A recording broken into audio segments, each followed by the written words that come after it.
Yeah. Yeah. Apex, baby. Early day MMA, ladies and gentlemen. Early day MMA. And a lot is going on, ladies and gentlemen, which I'm sure you were going to ask about. Welcome to the UFC Vegas 90 People's Pre-Fight Show here on the MMA Fighting YouTube channel. We are about 26 minutes away from fight time. I am Mike Heck, and joining me as always, producer extraordinaire, baddest stash in all of MMA, the chair swinging fool, Casey Leydon. How many chair swings is this card getting? Is that a half a spin? 3/4, half. Let's go Okay. half a spin. All right. It's early. That's it's better early. than you. Yeah, I mean, that's better than most Apex cards from you. Normally it's like an 80s, like quarter turn starring Casey Leydon. Oh, Where'd you go? where did I go? Where'd you go? Oh no. No, Where you're am there. I? Don't worry. Hold on. No, now I'm in a window. Now we're both in a window. Ah, there you go. Where I am. Let me move over a little bit. Okay. So, as I said, we're about 26 minutes away from this card. We got the rematch in the main event between Brendan Allen and Chris Curtis. WrestleMania's coming up. I'm sure you all would love to hear about that, but there's other things happening as well. But and I'm sure you've seen it. So let's go to the questions. Let's go to the peeps. Of course, the super chatters get to cut through the velvet rope. The bouncer's just going to let you right in. As you can see, Casey Leydon, no sleeves, which means he's ready. What are Joe Rogan's dreams? Every week. That's going. I love that. That was a tremendous question. All right.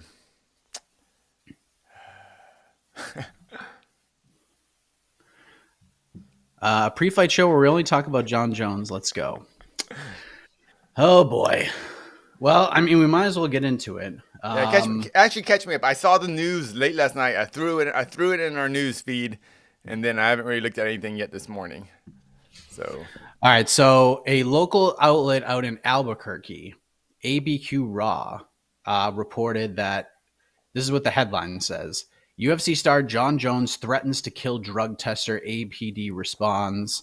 And they said the Albuquerque Police Department responded to a call after a person working for a drug testing agency was trying to obtain a drug test from UFC fighter Jon Jones. UFC partners with a drug testing program called Drug Free Sport International, and it's in charge of the collection process. So there was a whole thing. It made the rounds, and probably, I don't know if it's live on MMA Fighting just yet. It might. Yes, it is. Okay. It is up on MMA Fighting. We obviously confirmed this information. I was out running around this morning doing a bunch of errands. I had reached out to the Albuquerque Police Department upon seeing the story, and they sent me back the incident report, which I have right here. Let's see. Here's what the narrative says. The officer says he showed up at approximately 10:32 local time about a caller, Crystal Martinez, who was reported Jon Jones had assaulted her while she was at one of the residences located wherever it is, collecting a drug test on March 30th. Comments on the CAD stated that Crystal said that Jones appeared intoxicated, verbally threatened to kill her, and took her phone. Upon arrival, I contacted Crystal, who stated she worked for Drug Free Sport International, who conducts drug tests for professional athletes.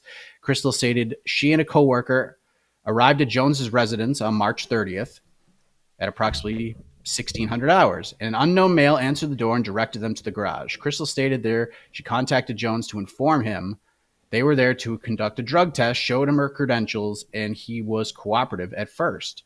Crystal told me she laid her equipment on a table, including her phone. Crystal informed me that Jones wanted to do the urine test in the garage. She went around the corner while the individual stood with Jones. Crystal stated she waited a few minutes and then went back because she did not hear anything and they were gone.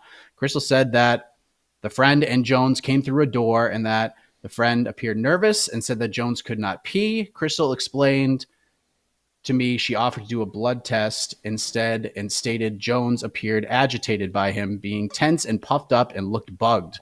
Crystal stated that Jones was asking them questions if they had money because he was going to sue them. Crystal stated that Jones picked up her phone and started recording them saying he was going to sue them, which she had video of. It should be noted at the time Jones had no shirt on and his size compared to Crystal. I looked at the video and it appeared Jones stated something to the effect Here, effing whatever the friend's name is and his girlfriend in my garage. And the video cut off. Crystal stated after that Jones had made the statements about suing them and put her phone in his pocket.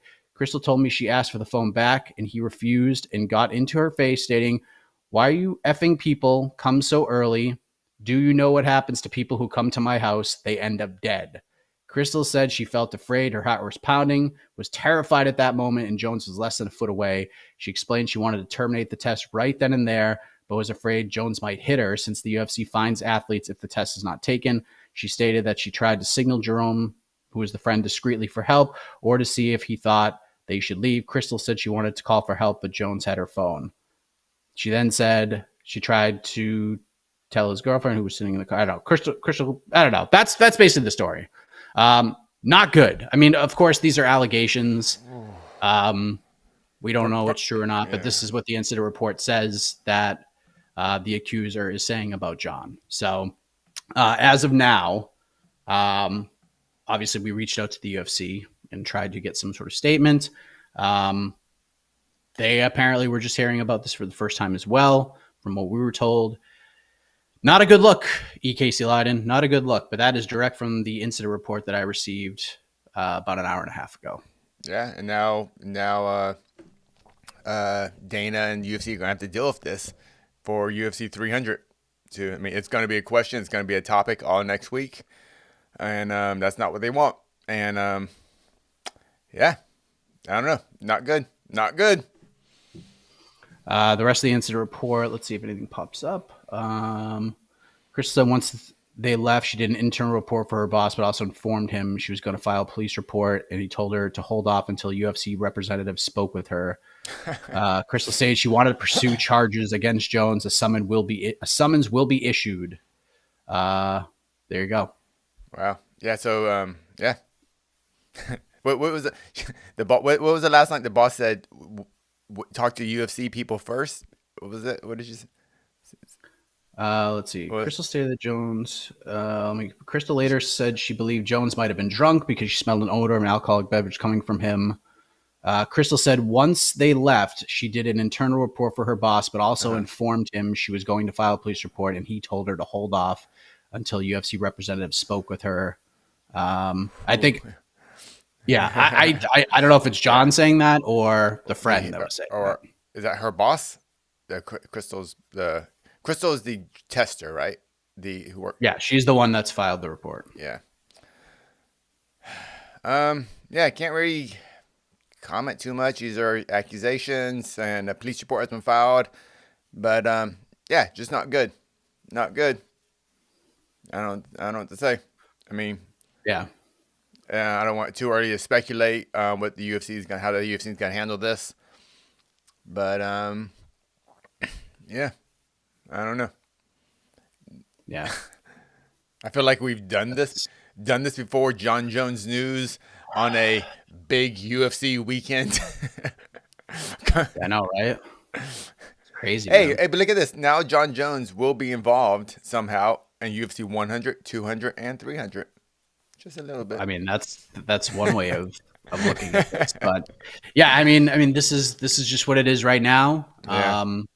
We'll see how it plays out. I mean, these are, again, this is America, innocent until proven guilty. These are just allegations and accusations at this point. So, but there is an incident report, as I just read you a big chunk of it. So that's where we're at with this right now. Not good. I'm curious to see how the UFC will respond to this. I'm sure because it's Jon. I mean, I don't even know.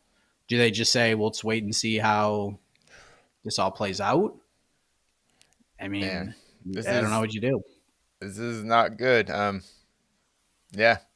And so this company, is this an independent company that the UFC created and hired, or this is the new USADA, correct? Yeah, this is the new drug testing organization, if you will. Drug-Free Sport International. And they're its own supposedly independent business corporation. I don't know. What do you call it? They're not. Yeah, I mean it's it's the one that the UFC has set up and got rid of USADA. So yeah, it's their policy. Yeah. So Crystal doesn't work directly for the UFC. She works for the She works for company this company. that's contracted by the UFC. Okay. Yeah. Yep. All right. Well, this will be an ongoing story. Yeah, it will. It definitely will. Yeah. We'll see what happens. I mean, All right. there may be video footage attached to this, but we'll see. Oh yeah, the video. Yeah, the video. Yeah, that's gonna. Ooh, okay. All right. Oh yeah. So that's all for the John stuff. I don't think we. I know we have lots of John comments in there, but I'm gonna kind of avoid those because I think there's not really too much we can say other than that. There will be just a lot of speculation. So we'll have plenty of time to speculate for later on. But that's the news, guys and Yeah, ladies. not good. Not But good. yeah, for those wondering, that report was confirmed. So there you go. Thank you. Super chat. First time we're watching live. Love you guys. Thank you, Mason. Much appreciated. That's What a awesome, nice Mason. comment. I really appreciate that, Mason. If you want the full, by the way, if you want the full rundown of everything happening with this, I mean, I gave you like sort of a Cliff Notes version. You can go to MMAfighting.com. Our own Damon Martin wrote up the story. So with all the info. All right, let me try to find some non-John questions, John-related questions. I mean, we knew this was going to happen. Yeah. Crap. All right, here we go. Is this card a bit underrated, Casey? I mean, you gave it 3/4 of a spin. It's the Apex card. It's there's Morgan Charrier, interested. Ignacio Bahamondes, I'm interested in seeing him fight. Trevor Peake is fun to watch. And the and I guess is this going to be kind of can Brendan Allen truly graduate from middleweight and become a contender? I think tonight's the night we're going to see if he's just on a good streak, or has he truly improved and he's gonna be like a legit, like, he'll be in that top 5, top 10 for a long time. I think that's the big story of this card. I feel like we know where Chris Curtis is, and that's a great spot to be. Chris Curtis he's very exciting. I love watching Chris Curtis fight. I think he's a good fighter, but he's kind of that right outside that 15 range. And if Brendan Allen can win, that'd be really impressive. That would it be 7 in a row or 6 in a row? 7. Oh, yeah, 7 in a row. Which is, I don't care who you are, but you're beating 7 UFC quality middleweights. That's always going to be impressive. And what, 4 rear naked choke finishes? That's got to be a UFC record, right? I would assume. It's probably in a row. Yeah, it's probably especially in a row. So and Chris Curtis, someone who's never been submitted, correct in his career. Nope, Is that correct? never been submitted. So it's a good fight. I hope the late notice for Curtis doesn't really affect him too much. I'm hoping he was in shape, and I would hate to be that kind of an excuse, not an excuse, but if Brendan, I want to say their first fight. Was their first fight a similar situation? He was a replacement, but I don't know how long because it's just in Tapology it says he was a replacement fighter. Roman Dolidze, and Chris Curtis. But I don't know if it was like 2 weeks, a month, 2 months, 2 days. I'm not sure. I would have to kind of go back in the archives. Let me see. Let me go in there. I got nothing. Everything's today's card when I look it up. So, okay. All right. I do remember he took that fight on somewhat short notice, but I don't remember how much. So we got some love for this card, Forrest Daniels. Good card. Casuals will disagree.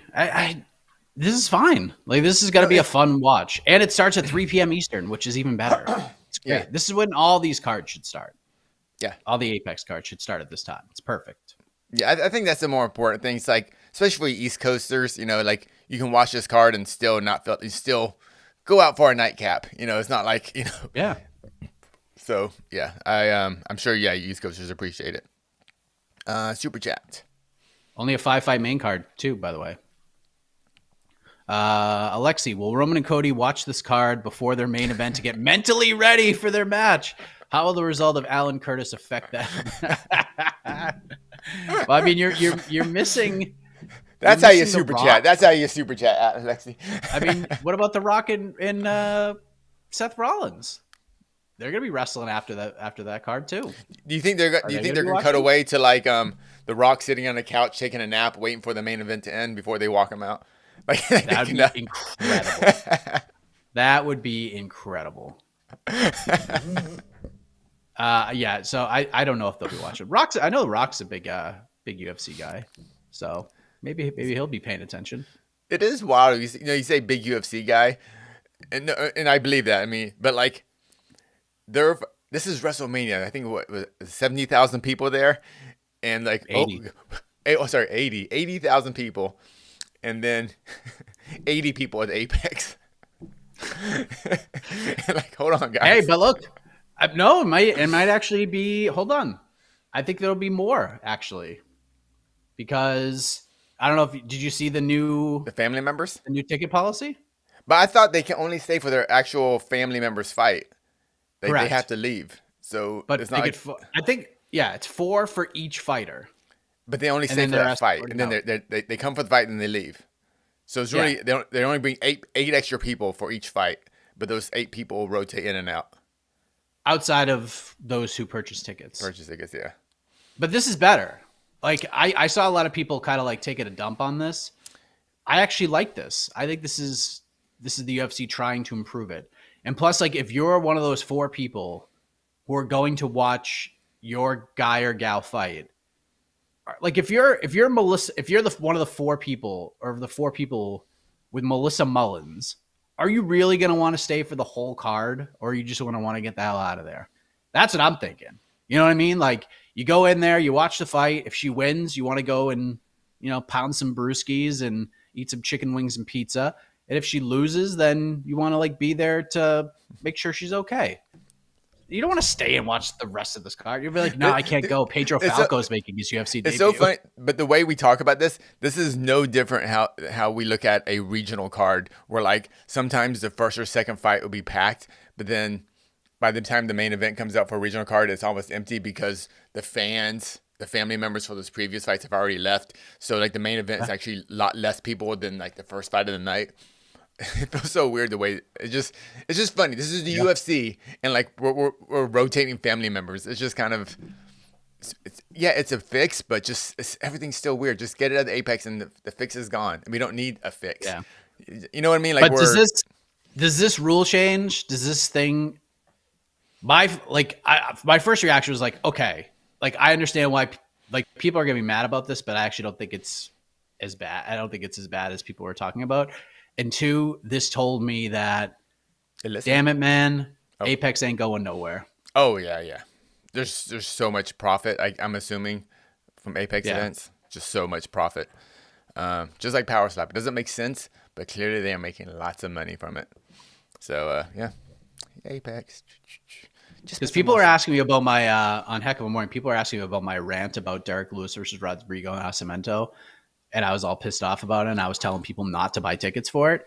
But then, like, the more I thought about it, the more I was like, well, maybe I do want people to buy tickets for it, because if they sell this out with this main event, maybe they will be like, okay, look, we can go out of the Apex and just put anything in a main event, and people are still going to buy tickets. So maybe it's like a step forward to getting out of the Apex. And then this dropped, and I'm like, well, maybe not. Maybe I'm overthinking this. And perhaps I am. So don't buy tickets. We're back to that.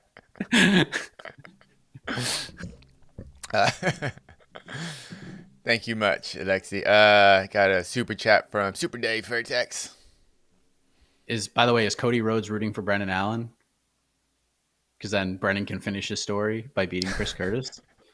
I don't know. Here for the wrestling boys, LFG. Let's effing go. I'm very excited for Mania. I'm very excited. It's gonna be a fun watch. What else we got? Connor, do you think there are any UFC fighters that could make the transition to WWE? I'm looking at both athleticism and mic work. Easy pick is Colby. Sleeper pick is Paulo Costa. I think Chandler would be pretty damn good. He's got the mic work. He's athletic as hell. He's a little up there in age. I'm trying to think. Any lady fighters? Juliana Pena. Oh yeah, Pena. You're right, Pena for sure. Um, what's strawweight? What's this? Angela, Joanna would have been good. bring over. Oh, Joanna. I think Angela Hill. I think she'll be fun. Oh, she'd be great. I think She'd be Angela Hill will be fun. great. Joanna would be good. Actually, I'm putting together a UFC 300 video, and so I was going through some Joanna footage, and man, it just made me really appreciate Joanna, and I just missed her as a prize fighter, as someone that always brought just inspiration and just excitement to all of her fights coming into the fight. Sometimes the fights were whatever, win and lose, it's not important really, but just her excitement coming into the fight and the way her showmanship, it was awesome. So it just made me appreciate it. All right. I'll get back to you on this one, Connor. I definitely I'll just might randomly yell out names because Connor's probably like Conor McGregor's probably like the easy answer to this, only because he could figure it out. He's a star. He knows how to talk. He's already basically said like he's a big pro wrestling guy. That's where like a lot of his mic work comes from. Oh yeah, he gets it. Yeah. Colby obviously understands the business, so I get that. Man, I feel like there's a name we're just missing. I don't know. I gotta think about it. DC would have been. Oh, damn DC, good. of course. DC, of course. Yeah. Oh, DC would have been great. Yeah. All right. Thank you much. Super chat here. Mason Temba making his WWE debut to help The Rock in WrestleMania, and in the first TKO group athlete trade. That'd be so funny. Can you imagine that? Like the MMA fan base would be like, "Oh shit, it's Temba Garimbo," but then like the 80,000 people in attendance would be like, "Who the hell is that guy?" They would have no clue who Temba Garimbo is. Like, who is this random guy coming out to help The Rock? They would have no idea. It would be. To quote Jim Cornette, it would be flatter than a plate full of piss. That'd be funny as well. All right. Let's see what else we got here. Yeah, that'd be. Oh, Ty. Yeah, that's a good one. I can see Ty. Yeah, I like that. Actually, Ty have also been good. He'd be like the Samoan Sandman comes out and just doing shoeies on the way out to enter Sandman, just going through the crowd. It'd be incredible. Yeah, kind of I can see him being some death matches with Tai Tuivasa. That'd be fun. For sure. All right. Does Peak versus Campbell have implications for the winner to be in a pay-per-view main card down the line? Sure. I mean, they're both exciting and fun, so maybe in a few years. Is Peak a 55er? 55, right? Yeah. Mm-hmm. Yeah, Peak could be, the lightweight, Yeah. You know what? Because if he wins, because he's coming up a loss, correct? Peak, he's 1-1. Yes, to Chepe Mariscal. Yeah. He's obviously an exciting. I think Peak is. We're going to see. Oh no, he's coming off a win. He's coming off of a win. Oh, he's coming off a win. He lost to Chepe, and then he fought at 294 against Muhammad Yahya and won that fight. Oh, I don't remember that fight. Weird. That was a pay-per-view too. I don't remember that fight. Okay. That was early day MMA. That fight probably happened at like noon. Oh, okay. Yeah. Yeah. I think Peak is someone. I think Peak's gonna be just an action fighter. We're gonna see on cards like this mostly. Yeah, Nico. He's gonna be Nico Price-ish. Yeah, 55 Nico. Win 1, lose 2, win 2, lose 1. Oh, did you see the fight that was announced? Oh, I'll go for this in a second. We're already. This is the same one. This is the same one. Oh, I'm sorry. Oops, my bad. Okay. God, I totally forgot what I was going to say. Never mind. Oh, did you see International Fight Week card? Cub Swanson versus Andre Fili? Yes, I did see that. Oh. What do you think? I like that fight, but I don't like it because someone has to lose. I hate them coming out. I knew that. Yeah, I knew you were going to say that. Yeah, you know what I mean? Yeah. Like, I don't want them to be on such losing streaks, but like I was obviously like, oh, cool. I I just assumed they were training partners for some reason. I mean, I was like, on the friends that hang out, they feel like they would be just buddies, just talking about tattoos or something. But yeah, they're They fighting. called each other. It was like, all right, let's just fight each other. Yeah, Okay, cool. And then we'll drink some beers after. seems kind of a I don't want to say legends fight, but not legends, but just two vets been around for a while. Love it. Kind of conceding that all right, they're not in the title picture anymore, and probably won't be, but we can still have fun fights and just get a nice paycheck. Hopefully, I kind of think that's where maybe Fili and Swanson are, especially Swanson and Fili. Fili coming off that pretty bad loss to Ige. Man, I like it, but Cub Swanson's the freaking man. I went back that video that you're teasing. So I got to go back and watch some cool fights. And when you think of Cub Swanson and very cool fights, he's been in a lot of them, but there's like one that tops the list with Doo Ho Choi. God, man, that fight's incredible. Oh, it's so fun. Cubs, his post fight interview is the best. It was so good. Never doubt me again. Love it. interesting note on that fight. I feel like I can tell this story now. So after the fight, we had he was cornered by Greg Jackson, and we had dinner with Yes. Greg Jackson the next day, and we were talking to Greg and like, oh, that fight was awesome, and it just made me realize, reminded me how like as fans we see the fight so different than coaches, because Greg was like that fight was horrible. It was like what was Cub doing? He was like I couldn't believe. He's like if you rewatch the fight, try to listen to Greg yell at Cub. Cub's like he's just yelling like what are you doing? Do not, because like I can't remember the details, but like he's just kept swinging and banging when like that is not the game plan. While it was super exciting for the coach, is like that is going to cause massive brain damage, and you're basically a coin flip of a fight that he should win. With his whole skill set, he should have just won. But he was just like, oh, let's just flip a coin and try to make this fight super exciting, which I know makes Cub a legend. But as a coach, he was just like, Greg was almost furious at Cub. But he's like, man, I'm happy Yeah. we won. But God, he better not do that again.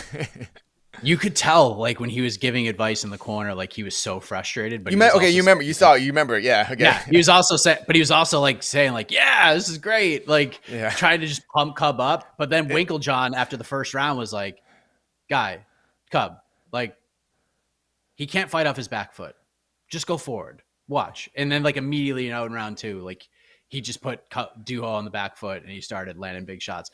And then Duho landed on him. And then he started with the game plan, and then it was like, nah. Then he had Duho Choi hurt real bad, and then Duho Choi hurt him back, and like everything went out the window. Yeah. Crazy freaking fight, man. It was crazy. Yeah. Unreal. All right. I know you got to get rolling here. Do we have any more super chats? Otherwise, we can No, we are good. do our picks. Oh, no. Sorry. We do have one. Oh, sorry. A couple more super chats. So we'll fly through All them. right. We'll fly through these. Shout out to all the super chatters. Respect. Oh, yeah, I answered that one.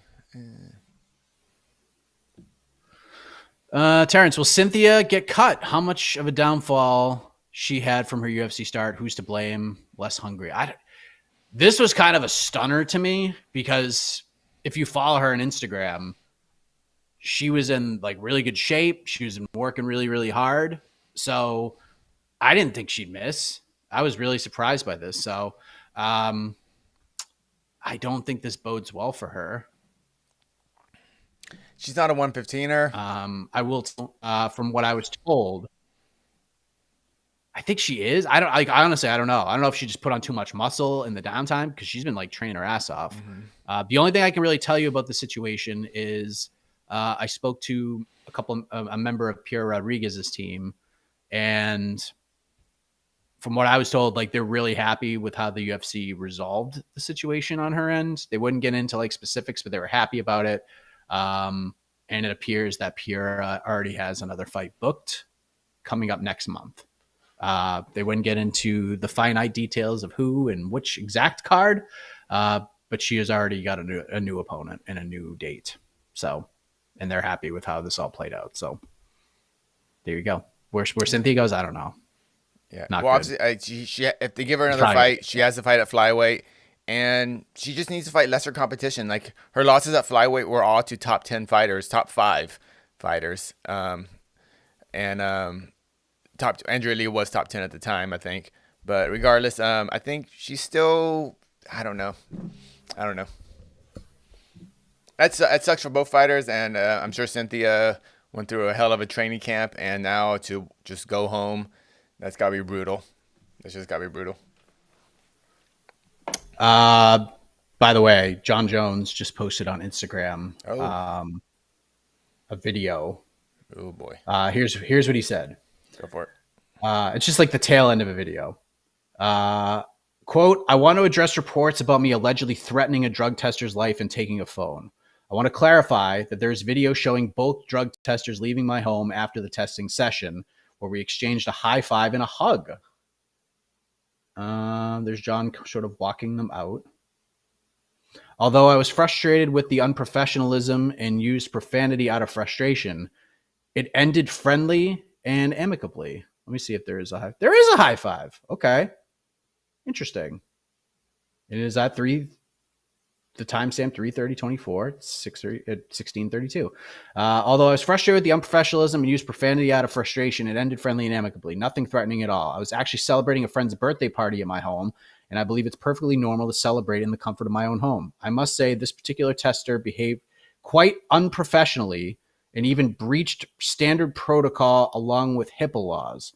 Throughout my 20 years of being subjected to drug tests, I've never encountered such an incident with a DCO officer before. So that was Jon Jones on Instagram, his response to this. And that's why I say, and that's why Casey also says, this is just an incident report. And these are allegations, these are accusations until this goes to court and all that stuff, until we can figure it all out. So, but you can check out the video. There is a high five between Jon and somebody there at this exact time. And I don't know. So there's Jon's response to it all. So there you go. There's a little bit of breaking news for you. That was posted like 2 minutes ago. All right, let's get into the main card predictions. Only 5 fights now. We got Trevor Peek, Charlie Campbell, Casey. Charlie Campbell minus 166. Come back on Trevor Peek plus 140. What do you got? I'm gonna go Charlie Campbell, and actually a very fun decision victory. I don't even remember what I picked. What did I pick? Okay, hold on. I'm scrolling down. I haven't put them up there. I have Campbell decision and probably the fight of the night. Ignacio Bahamondes versus Christos Giagos. Bahamondes big favorite minus 305. Come back on Christos Giagos. KC plus 245. I think Bahamondes bounces back here and gets a hard fought decision win. I'm going Ignacio by first round knockout. Oh, okay. It could very well happen. My favorite fight on this card in the featherweight division, we have Morgan Charrier, who is the minus 125 favorite. The comeback on Chepe Mariscal plus 105. This fight is great.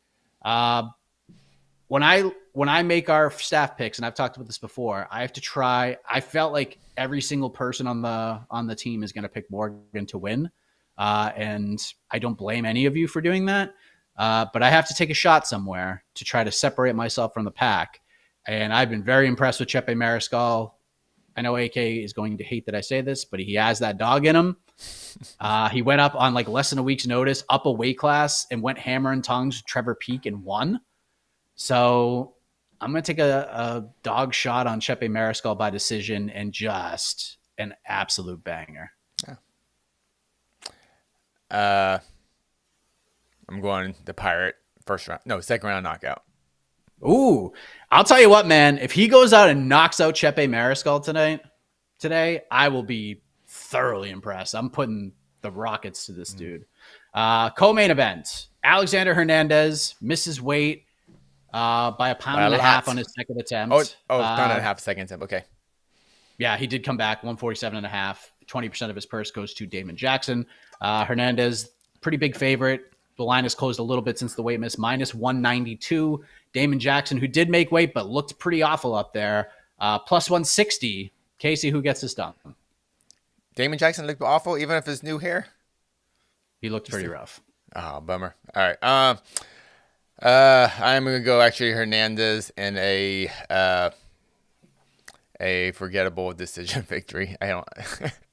I mean, I'm this. I don't know. I think both of them are gonna be kind of dehydrated, and I don't know. I hope I'm wrong, but I'm going Hernandez in a lackluster, just unanimous decision. I was very impressed by Hernandez in the Jim Miller fight. I really was, because normally he's a guy that just goes bananas in the first round and then just falls apart. Um, I think he's gonna knock out Damon Jackson in the first round. But if he doesn't, this is gonna be a really tough fight for him. When we go to the main event, Brendan Allen, big favorite, -230, taking on Chris Curtis, the last man to defeat him, comes back at +190. Casey, will lightning strike twice for the action man, or does Cody Rhodes get inspiration from Brendan Allen ahead of his big weekend? Brendan Allen finishes the story. Rear naked choke, round 3. Ooh, that would be something. I think Brendan's going to fight very, very smart here. I'm not going to say he's going to fight boring, but I think he's going to fight an intelligent fight.